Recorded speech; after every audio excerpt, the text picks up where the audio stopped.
So you can see the walls are very bare. There's actually, I tilted my screen a bit to the right because that's my headboard. Um, my, Yeah. I was wondering where I was going to do this because I just moved into my new dorm, so oh, it's obviously very clean. So yeah, I can see the white cinder block walls. Oh, that's so cool. What grade are you in? I'm um tomorrow my school starts, which is why today we have a Labor Day holiday. So Okay, today's why I wanted to do it, but tomorrow I start ninth grade. ninth grade. Wow, high school. Yeah, it's crazy. I don't look like a high schooler. I don't think I'm ready either, but I think you're ready. I never said you weren't ready. I think, oh, yeah. I don't know. High school is interesting, but it is like a big step. So that's kind of exciting and nerve wracking at the same shot time. yeah, definitely. So the movement is going good then? Moving is going good, and otherwise just gearing up to launch the third book. So while also Yeah. stay sane and keep writing, I think it's always like helpful both mentally, just and especially mentally to like keep writing, especially when things get busy. So that's actually been really really fun. Yeah, I'm trying to figure out like how I'm going to like balance like doing schoolwork and like doing this YouTube channel and like still trying to Yeah, write. right. Yeah, it's a juggling act, isn't it? Yeah. So do you want to tell everyone, because I'm recording this right now, so do you want to tell everyone about like your new book, which comes out on the 22nd, I think? Sure. Yeah. And oh, are we recording right now? Yeah. Okay. All right. I didn't even realize we were recording. Let's say Uh, hi to a lot of people. okay. Cool. So I guess maybe we start now. All right. Okay. So hey. Hey. So I'm Arvin. I'm here with Sakrup today, which I'm really excited about. And yeah, my new book is called How It All Blew Up.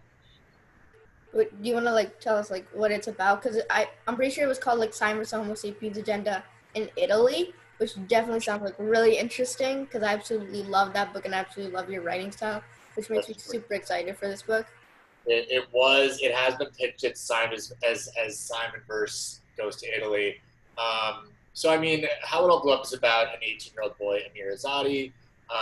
Amir is gay, Iranian, and Muslim. And on his graduation day, his high school graduation day, he runs away to Rome, where he has this grand Italian summer of adventure, um, which all comes to an abrupt end when his family finds him in Italy and brings him back to the States. So that's really where a story gets started, because on the airplane, he and his family get into an argument, and when they land, they get put into separate interrogation rooms and have to speak to customs. And so each of them is telling their side of the story to the customs officer across the table. So that's really the format of the book. That's the premise of the book. It's these oral stories that Amir and his family are telling. Amir is telling the story of the summer in Italy, and his mom, dad, and sister are telling the story of finding out that he was gone, eventually finding out he was gay, and then deciding what they were going to do. Yeah, you seem to like really like the story where characters like run away from home and try to find themselves in like a new place. Yeah, I mean, it's just I think growing up, I grew up in like a classic like suburb in a cul-de-sac, and I just always wanted to get out. I was itching to get out, and I think some part of me knew that when I got out, that I would grow into other parts of myself that maybe I didn't let myself grow into as a teenager. And for me, I mean, that first runaway was college. I grew up in the DC area and I went to college in New York City. And I feel like I really came into my own in a lot of ways then. I mean, I came out then and I just kind of like really grew to love the city. And then, of course, travel is, Yeah, definitely. right, where you go and I just feel like I hear this from all my friends all the time too, that it's like, you take a trip and you come back feeling refreshed, you're thinking more clearly. I've had friends make big decisions that they didn't know what to do with before a trip, but then they had so much clarity after a trip. It's like, oh my God, it was so obvious. So I Yeah, think because travel just gives you changing your clarity. Yeah, no, it's fine. Just like changing your setting, it really just freshens your mind, and especially because it's just like there's no pressure on a road trip. I feel like you're just driving on the road. You're just like just wandering. Like obviously I'm not driving yet, but like you're just wandering to different places and just seeing what you want to do. And it's just like it's clarifying, I feel. Yeah, no, exactly. And the great thing is, like, it doesn't have to be a big trip to Rome. You know, it Yeah. can be going on a walk. It can be reading a new book. It can be a conversation with a friend you haven't talked to in a while. I think it's just we have these two kind of like aspects to our life or zones in our life. We have our comfort zones, and we have our maybe more challenging zones. You know, outside of our comfort zone. Yeah. And I think the latter is where we grow, right? The Yeah. former is needed. We need those people, those places, those hobbies that we just feel comfortable in, you know? But Yeah. I think, yeah. But another important part about like finding yourself is like trying different things. Like when I was wondering if I wanted to like be an hour and a half away from home. But in the end I decided like I want to try this out and try something new. Yeah. Also, like, I think this is, I got like midway through Girl Gone Viral and then the reading slump hit me. Yeah. So I definitely want to finish it someday.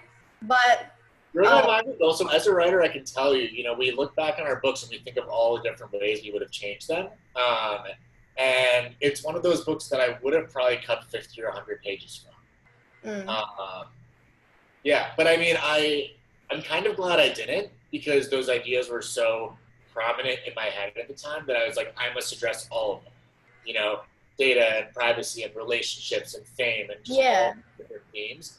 But definitely for readability, I think that's where I learned with How It All Blew Up to kind of like stick to the essentials. And I think it's just a quicker read as a result. do you ever think you're gonna, like, since technology is becoming such a bigger part of humanity, and like, I feel like there's so many YA books exploring technology, do you ever think you're ever gonna, like, readdress and write another book about like VR and technology, because I feel like there's so many more books coming out with those elements in them, and I think like so many more people are interested in those stories now. I would love to write another story like that. Honestly, I would love to even like found a company in that space one day. I mean, I after college I worked at a startup as like a product manager. Well, that's Um, cool. yeah, yeah. I mean, I Yeah. studied computer science in school, so that's my background. And it's still a little bit of a pipe dream in the back of my head, you know, that maybe one day I'll actually go down the entrepreneurial route. I would just, you know, I think Girl Gone Viral really exposed me and it made me really like hyper aware of the moral gray areas in Silicon Yeah. Valley technology today. So I think if I ever were to jump into tech in any kind of way, um, it would have to be in a very socially conscious way. Yeah. Yeah, Technology is definitely a really interesting concept. it It's is. and really interesting to explore, I feel. Yeah, I mean, you know, I think as young people, you're even younger than me. It's like it's just like a part of our lives. You Mhm. know, from the minute we wake up and check our phones to going to bed and asking Alexa to turn the lights off. You Yeah.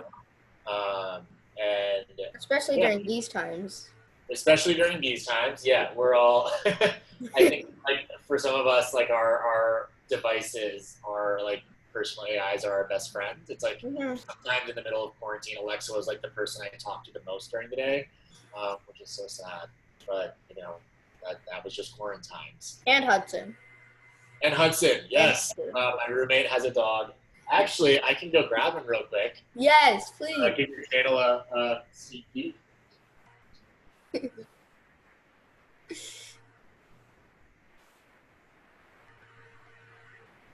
He was just sunbathing in the living room. He loves to sunbathe. Aww. This is Hudson. Hudson, say hi to Sakru. Oh, Aww. well, yeah, this is Hudson. He makes me very happy. I love having him as a writing buddy. How long have you had him? Well, so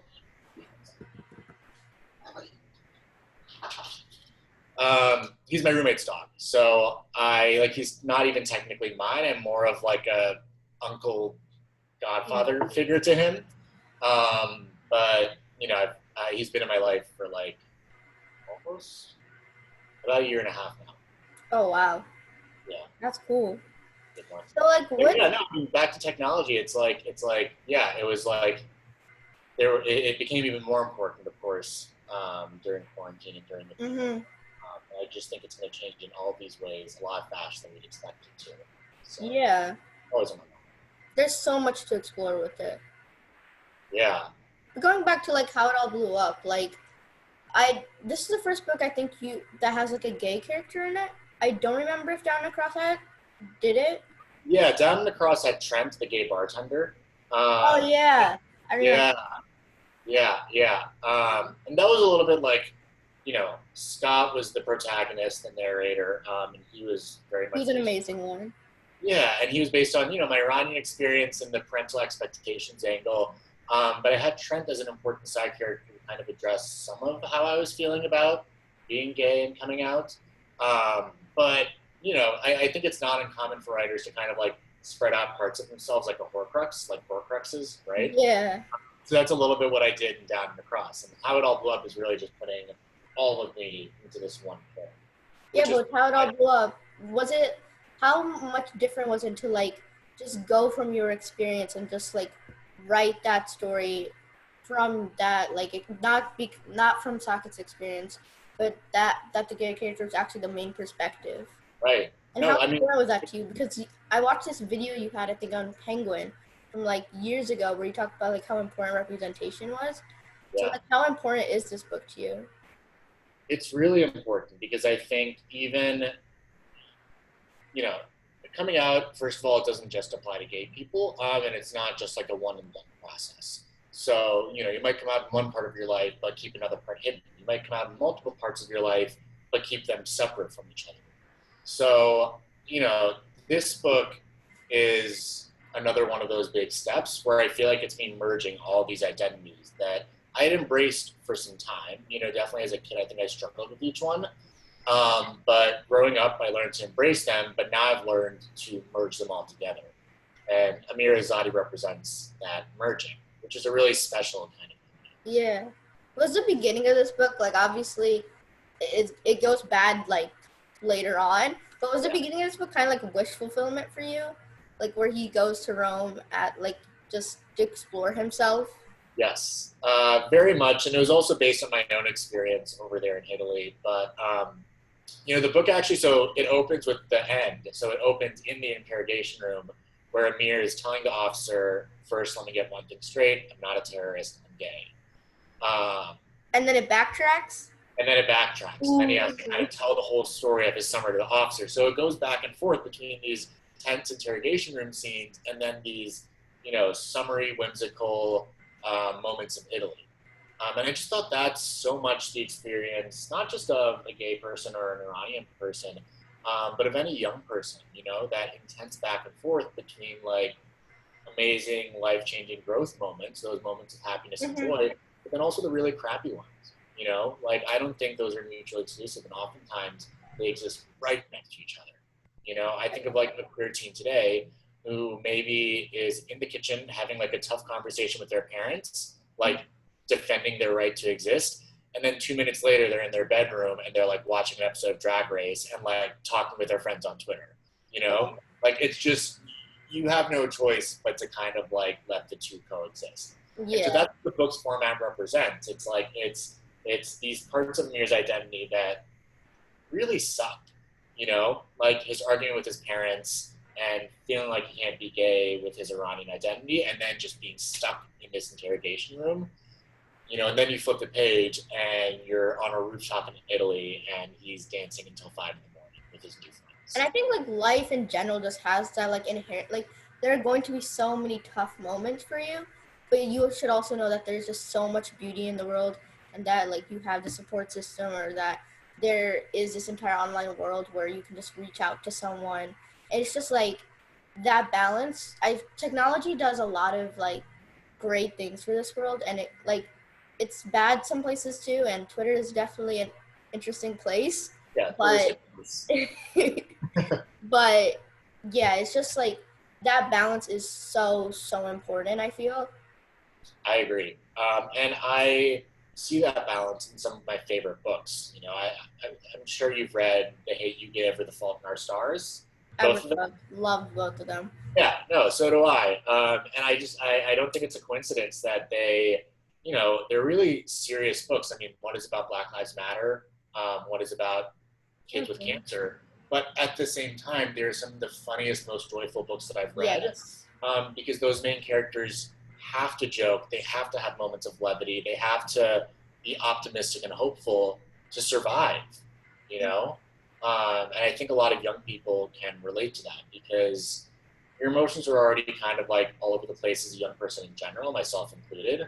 And it's that pendulum swing all the time. And so Yeah. you need those moments, even in the worst of times, you need those moments of levity just to get through it. Yeah. With any like bad thing that in the world that you want to change, the most important thing you need to do is like have a good attitude about it, have that humor. And also like all of these books just have like funny characters as well.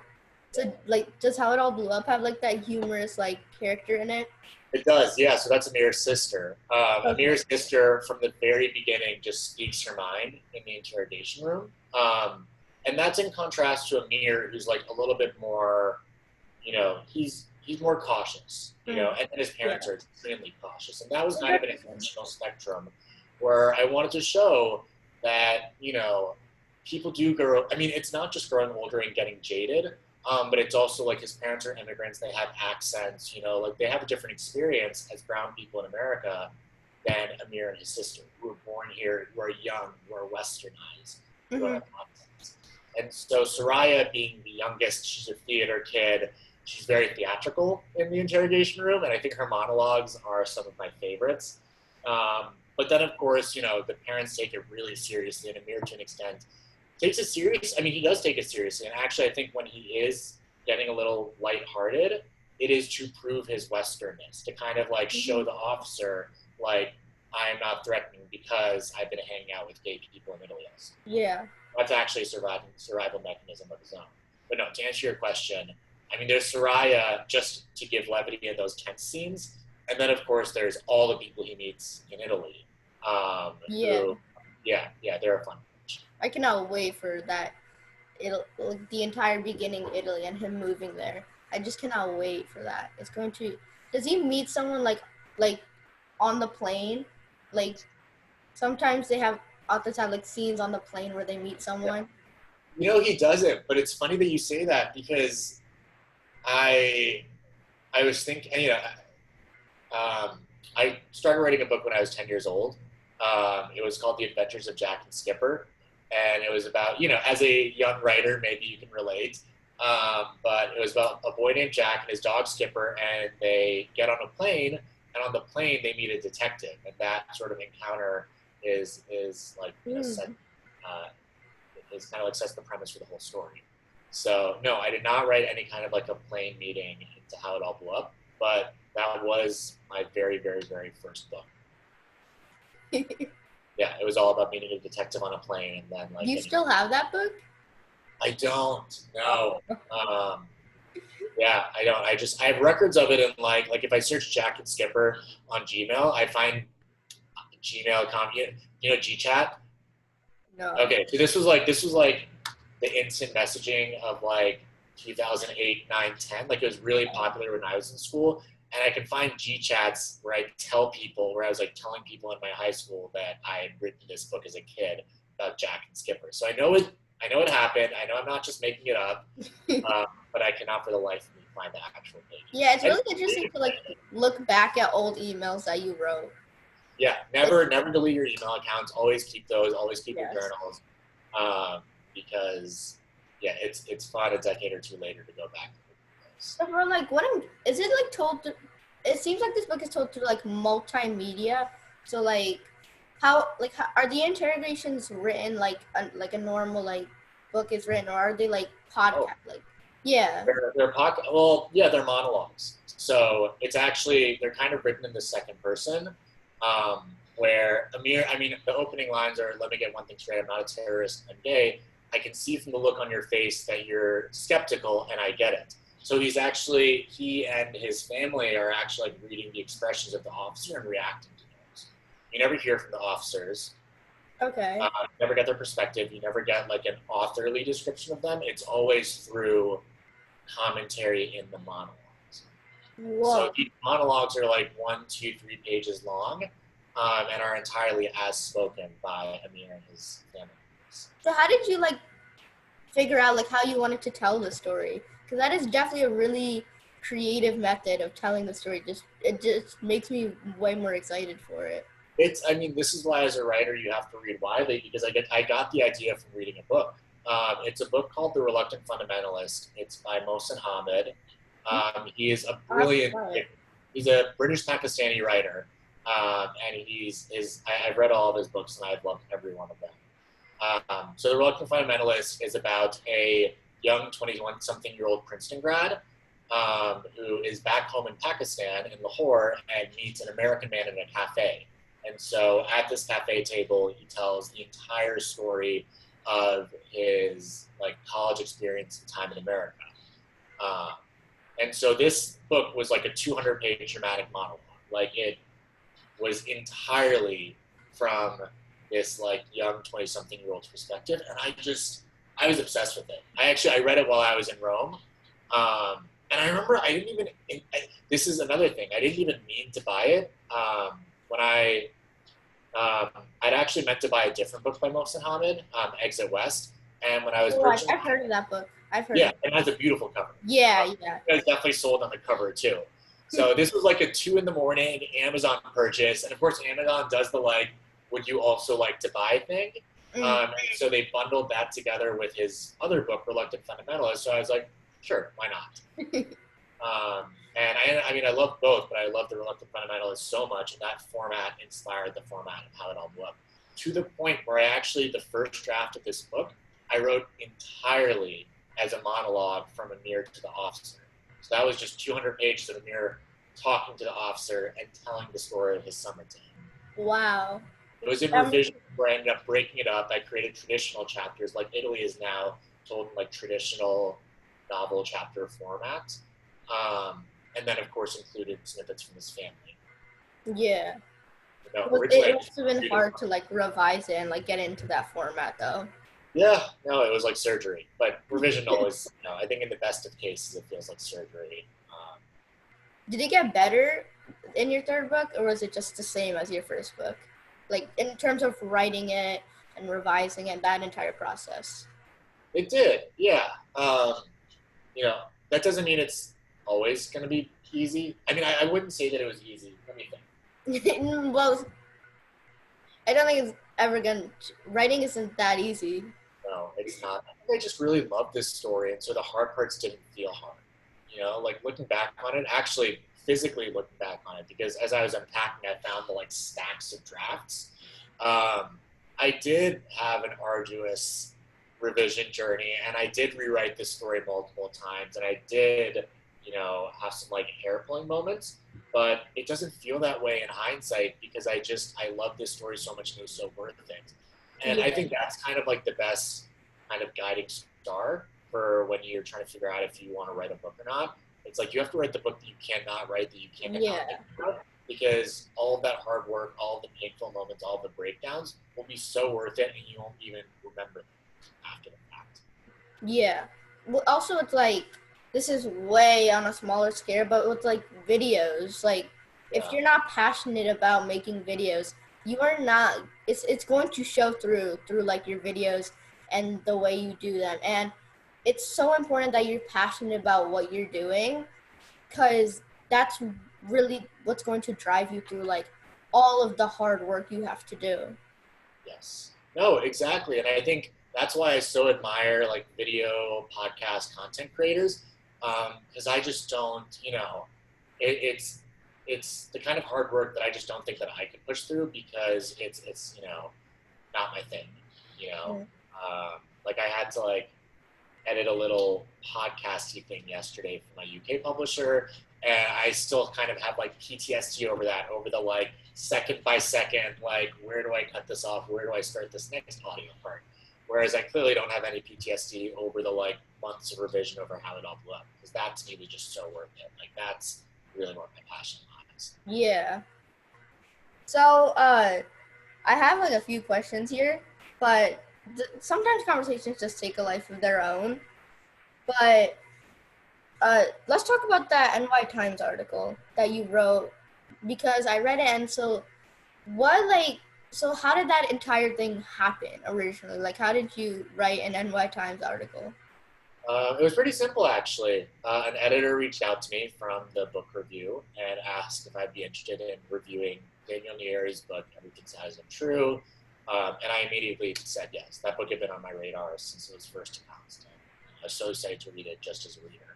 So very honored that I got to review it. Yeah, it was a really good article, and it made me interested because I hadn't heard of this book before, but now I'm really interested in it. Yeah, and it's one of the inaugural titles of Levine Perito, which is it's a new publisher, but it's the new publisher formed by Arthur Levine, who was the man who found Harry Potter. So that's like the name you'll see on all the spines. He was like the editor of the book and discovered it and brought it to America. Oh wow! Yeah, so All right, has so really good taste, and he's started to publish diverse and marginalized voices. this is definitely really important. Yeah. All right, so I got this question on Twitter, and the person asked, what in general just inspires you to write? Like when you wake up, like there have to be like some days where you just wake up and you're just not in the mood, but you know you have to like write, I don't know, like 1,000 words. So like, what inspires you to wake every day and just sit at that laptop and just write? Because I struggle with this all the time.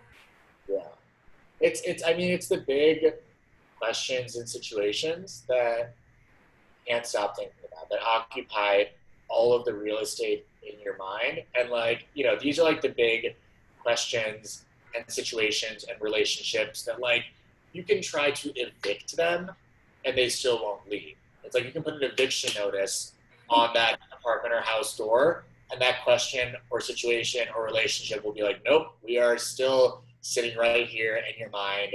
And so, yeah, those are, that's really what inspires me to write. The actual day-to-day of it takes a lot of pushing.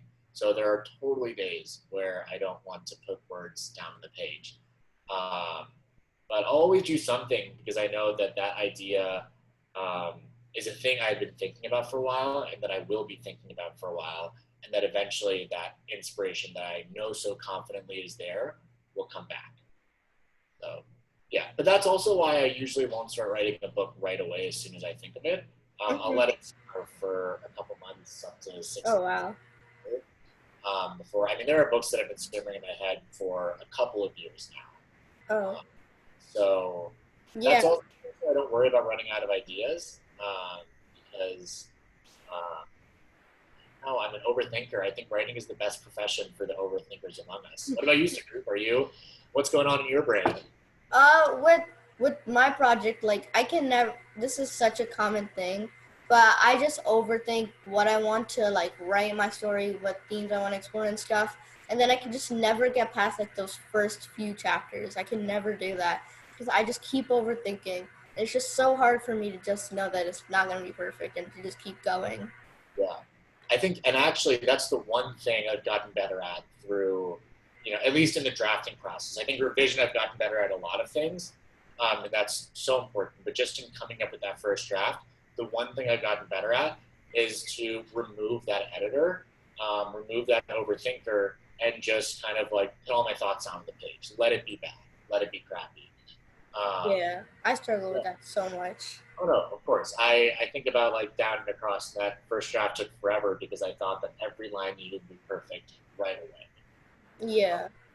So I think it's totally normal, especially early in. So how long did it take you to write this book in particular? So that's the thing. Down and across, the first draft took me a year and a half. Girl Gone Viral, the first draft took me 6 to 9 months, and this book, the first draft took me 3 months. 3 months?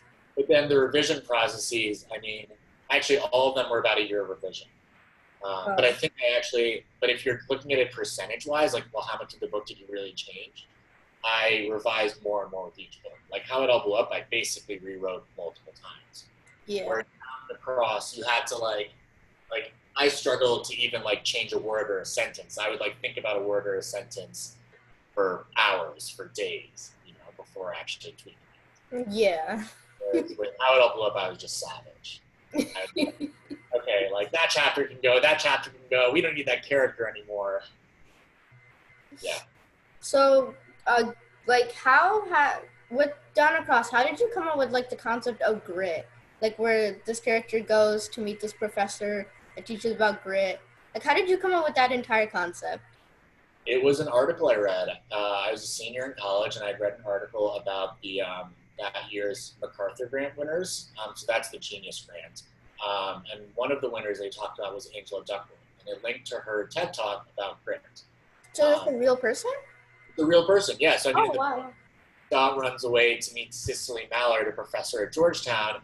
In real life, I watched a TED Talk by Angela Duckworth, Mallard Duckworth, and she's a professor at UPenn. So yeah, I mean, it was pretty much inspired by Professor Duckworth because I watched that video and I felt both inspired and crappy about it because the whole thing is that the number one indicator of success is not your IQ or your socioeconomic status or your test scores or GPA or any of those things. It's your grit, your ability to work hard and not give up. And that's freeing in a sense, but also like as a college senior, I'd given up on so many things and tried out so many majors and hobbies that I didn't feel like I had it. So that was kind of the push I needed to, you know, pick up a couple of things I'd given up on before. I thought about that book I started writing at 10 and gave up on. I thought about the time I tried running away at 16, gave up on. And I just thought about my whole life path and like this idea of what do I want to do with my life? What do I want to be? And I put all those together for yeah, like I think inspiration is such a cool thing where like you got this one idea and then you just mash up all these different ideas. It ends up becoming a book. So like with how it all blew up, like where did you get that idea? Did you travel to this is not that question. Did you travel to Rome to write this book? I traveled to Rome, but not to write this book. I traveled to Rome, and the plan was to write a completely different book. But then, I had a summer much like Amir. It's like when the book opened with a story based on true events, it's because the Italy portion was like very much based on my summer. Um, I read that book, The Reluctant Fundamentalist. That was entirely narrated as a monologue. Yeah. I was traveling towards the end of the summer, and I got stopped at the airport, and an Italian customs officer asked me a bunch of questions about what I'd been doing there, who I was seeing, where I was staying, all of that. And I found myself getting into the story of my summer and all of these people that I met with her in a kind of like storytelling way. And so those were the main influences, you know, it was the coming of age summer that I had where I felt like I'd grown. It was this really interesting format that I read about, and it was getting stopped at the airport and feeling like I needed to tell her about my, you know, gay friends and gay adventures in Italy as if to appear less threatening. Those are the main influences. Yeah, this seems like it's your most personal book to date. Yeah, for sure. Yeah. So, what do you work? Are you working on anything right now that you can tell us about? I am, yeah. Interestingly, the last thing that I wrote was a personal essay. And that's also very personal and really special to me. And that's going to come out later this week. So by the time you post it might already be out. So it was nice to kind of like this past month, I wrote that New York Times review. I wrote this personal essay. I got to exercise different writing muscles than just book writing. But in terms of books, I'm working on an adult story, like an adult novel. So that's been fun and different, but also not different as you'd expect. I mean, you're still tugging at a lot of the same strings as in YA fiction. And then I'm also working on a YA novel that's similar to How It All Blew Up and Down Across, travel inspired. It's about a boy and a girl who are internet friends, but then they travel to Malta to find a third friend of theirs who went missing from the comment section. Ooh. This one's called The Comment Section. The comment section? Comment section, yeah. At least that's the title for now. I mean, maybe when it comes out, it'll be totally different, and this will be a piece of history. Yeah. Well, that was all the questions I had. Yeah, that was all the questions I had for now. Do you like have anything you like want to say about this book? Do you want to read from it? I think I feel like we covered a lot of ground. I'll just reiterate that I'm really excited for it. I'm really excited for it to reach the readers who need it most. I mean, it's the kind of book I wish I had, where it acknowledges the crappy and difficult parts of juggling multiple identities, Yeah. hiding who you are and then coming out with who you are, and that still not being enough. But at the same time, it's so joyful and Mhm. celebrates the importance of just not having to hide and being yourself, not just accepting who you are, but embracing it. Yeah. How does it Yeah. feel to know that like when you're writing a book that when you end up publishing it that hundreds of people in this world, thousands of people in this world are gonna end up reading it, and some people are gonna find themselves in it. How does that feel when you're writing it? I don't know. I don't think about that.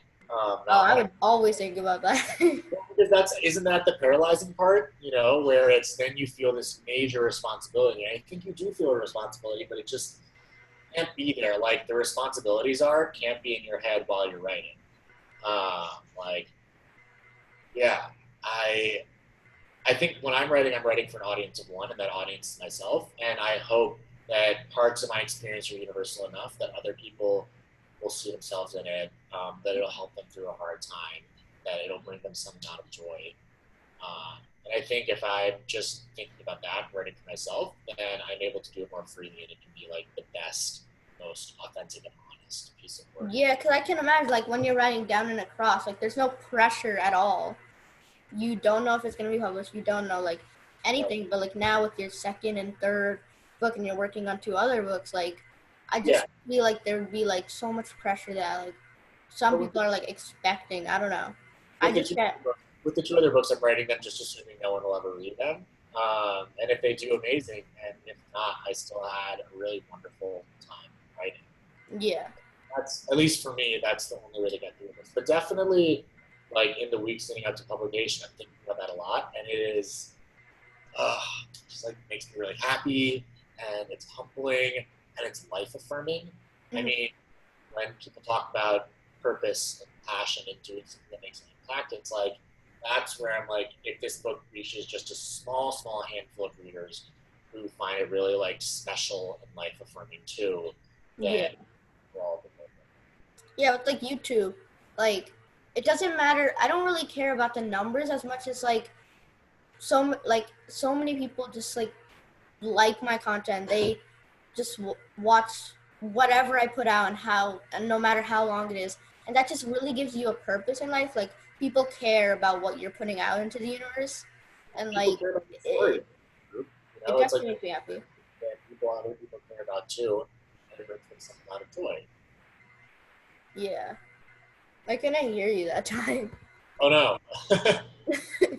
I was saying the things that you're interested in, your stories, other people are interested in too, and it Mhm. Yeah, definitely. Well, thank you for being with me for 40 minutes. oh my God, you're gonna have to cut this down a little, aren't you? I don't know yet. Maybe I'll edit. Maybe I'll just publish it as it is. I don't know yet. Yeah. But anyway, I have your books with me. Let me find my Oh, stuff. cool. Those are the ones I signed for you at Brooklyn. Yeah, you remember that? Yeah, of course. You were there with your mom. That was when we met. Yeah. I did have a question. If you have time to like answer this question. Yeah, sure. One more question. All right. Um, how different is to like so you because you've already published two books. How different is it to publish in this time? With like no like we can't you can't go to like book signings or anything like that, like is it different anyway? Very different. I mean, I was excited to go on tour for how it all blew up. I actually, um, yeah, I had some other like in-person plans that are still on the table just for like later down the road when things are safer. Yeah. Um, and we just had to pivot. We had to come with a virtual tour, which I'm really excited about. That'll get announced this week or early next. And there are some uh, cool, special, unexpected guests that I'll be in conversation with. So you can keep an eye out for that. I was And hoping for a virtual tour. there will definitely be a virtual tour. Yeah. I think that's a big part of also, I've written a few essays and pieces. And just in general, we've had to get creative with how we can talk about this book online. Yeah. So, yeah, it's been tough, it's been difficult, but I have no doubt in my mind that like this book over time will find its right readers, and that by far more than anything else the most important thing to me about publishing. Well, thank you for being with me for 40 minutes again, and it was just a lot of fun talking with you. We've tried to do this interview for, I think it's been a year now, I think, and I'm just so happy for you and like just so excited for the book, and thank you for being with me. Of course, thank you, Sakrupa. Good luck with school in 9th grade. Thanks. Starts tomorrow, you said? I, like I'm boarding here. Okay, but classes start tomorrow for you? Yeah, classes start tomorrow. Today we have our Labor Day holiday. But right now I'm in my dorm, so yeah. I have this entire day for free. Nice. Enjoy the rest of your day off. And I'm sure on the first day. Thanks. All right. Bye, buddy. Thank you.